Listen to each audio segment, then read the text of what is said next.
The stepmother accused of holding her stepson captive for decades says she is not guilty. Good evening and thanks for joining us. I'm Erin Connolly. Hi everybody, I'm Mark Zinni. That is the plea Kimberly Sullivan entered today in court.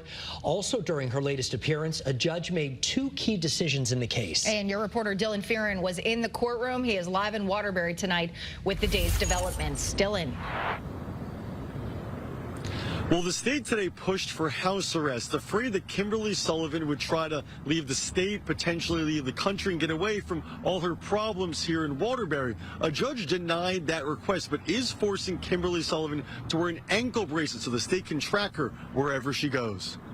Kimberly, the world wants to know why. Stepmom Kimberly Sullivan has a little more walking room today thanks to metal barriers, but she could still hear the public's anger. Say something. Crazy woman. Guilty. You know what you did. A passionate debate in the courtroom. The state arguing Sullivan is a flight risk, that she'll leave Connecticut and never show up to court again. If it's come to court, face the charges, and if she's convicted, face the rest of your life in jail or flee, I think it's a pretty simple alternative, an equation would permit her to flee. But her attorney's making it clear Sullivan posted her bond 2 weeks ago and has no convictions on her record, claiming she's receiving threats. There are serious safety concerns for her.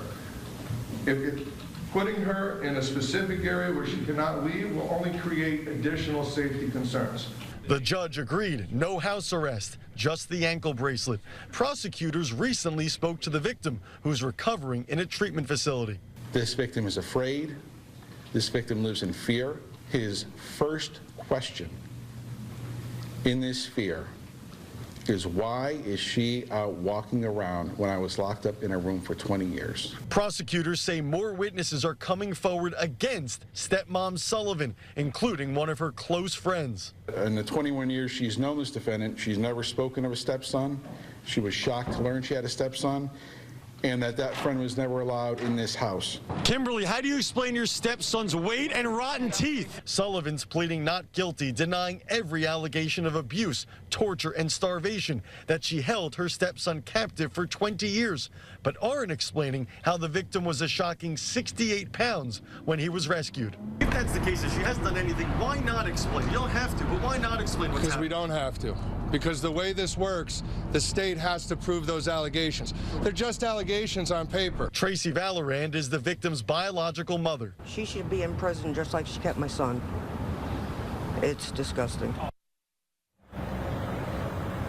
And Kimberly Sullivan will be back in court April 22nd. Meanwhile, a GoFundMe for the victim started by Safe Haven of Greater Waterbury has reached $200,000, showing everyone, Mark and Aaron, that the support for this young man is growing worldwide. I'm your reporter live in Waterbury tonight, Dylan Fearon, Channel 3 Eyewitness News. All right, Dylan, thank you.